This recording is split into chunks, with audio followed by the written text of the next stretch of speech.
Assalamualaikum warahmatullahi wabarakatuh. Halo teman-teman, Bapak dan Ibu sekalian. Perkenalkan, nama saya Gistiara Wahyuni dengan NIM 2511212018 dari jurusan Ilmu Kesehatan Masyarakat, Fakultas Kesehatan Masyarakat. Pada kesempatan kali ini, saya akan menjelaskan mengenai identitas nasional Indonesia dan kondisinya pada saat ini.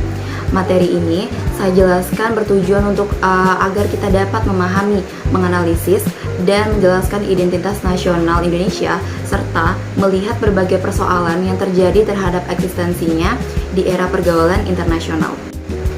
Sebelum saya jelaskan lebih lanjut mengenai kondisi identitas nasional Indonesia pada saat ini, kita perlu mengetahui apa itu pengertian identitas nasional.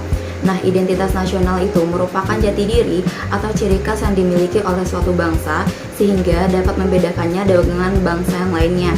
Identitas nasional Indonesia itu dapat terbentuk dari sejarah perjuangan bangsa, keberagaman budaya, bahasa, suku, agama, serta nilai-nilai yang terkandung dalam Pancasila dan Undang-Undang Dasar tahun 1945. Identitas nasional Indonesia itu terdapat dalam semboyan Bhinneka Tunggal Ika yang maknanya walaupun berbeda-beda tapi tetap satu. Nah, untuk bentuk-bentuk dari identitas nasional Indonesia sendiri, yang pertama itu ada Pancasila sebagai dasar negara dan ideologi bangsa, dan yang kedua itu ada bahasa Indonesia sebagai bahasa persatuan masyarakat Indonesia. Yang ketiga ada bendera merah putih sebagai simbol negara Indonesia. Yang keempat ada lagu kebangsaan Indonesia Raya. Yang kelima ada lambang negara Garuda Pancasila. Yang keenam ada keberagaman suku, budaya, dan adat istiadat serta agama. Dan yang terakhir ada semangat persatuan dan gotong royong yang menjadi karakter bangsa Indonesia.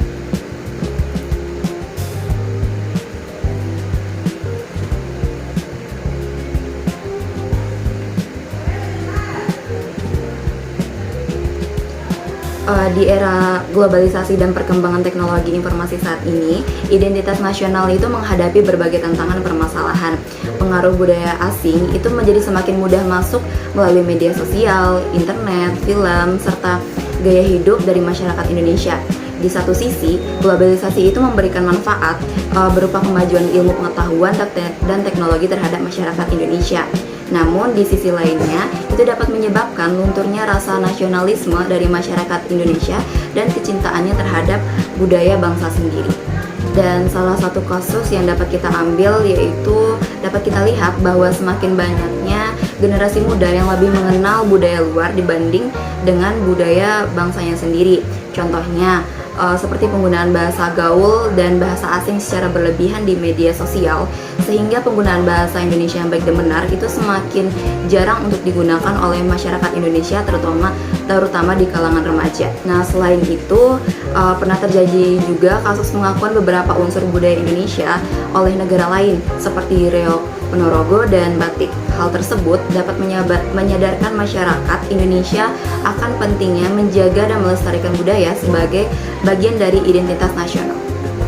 Melalui permasalahan tersebut dapat kita lakukan beberapa upaya. Yang pertama yaitu mengamalkan nilai-nilai Pancasila maupun Undang-Undang Dasar 1945 dalam kehidupan sehari-hari. Yang kedua itu kita dapat mencintai dan melestarikan budaya yang ada di Indonesia sendiri. Yang ketiga yaitu menggunakan bahasa Indonesia dengan baik dan benar dalam kehidupan sehari-hari. Yang keempat yaitu memanfaatkan teknologi secara bijak dengan tidak menyebarkan berita hoax ataupun berita-berita palsu lainnya. Dan yang terakhir yaitu menumbuhkan rasa persatuan dan toleransi di tengah keberagaman masyarakat Indonesia. Dari beberapa hal yang telah saya jabarkan sebelumnya, itu dapat disimpulkan bahwa identitas nasional merupakan jati diri bangsa yang harus dijaga dan dilestarikan. Di tengah arus globalisasi dan pergaulan internasional, kita perlu tetap terbuka terhadap perkembangan dunia tanpa melupakan budaya, nilai, dan karakter bangsa Indonesia. Dengan demikian, identitas nasional itu akan tetap kuat dan mampu menjadi pedoman dalam kehidupan bermasyarakat, berbangsa, dan bernegara. Sekian yang dapat saya sampaikan. Terima kasih atas perhatian rekan-rekan sekalian. Mohon maaf apabila ada kesalahan kata. Wassalamualaikum warahmatullahi wabarakatuh.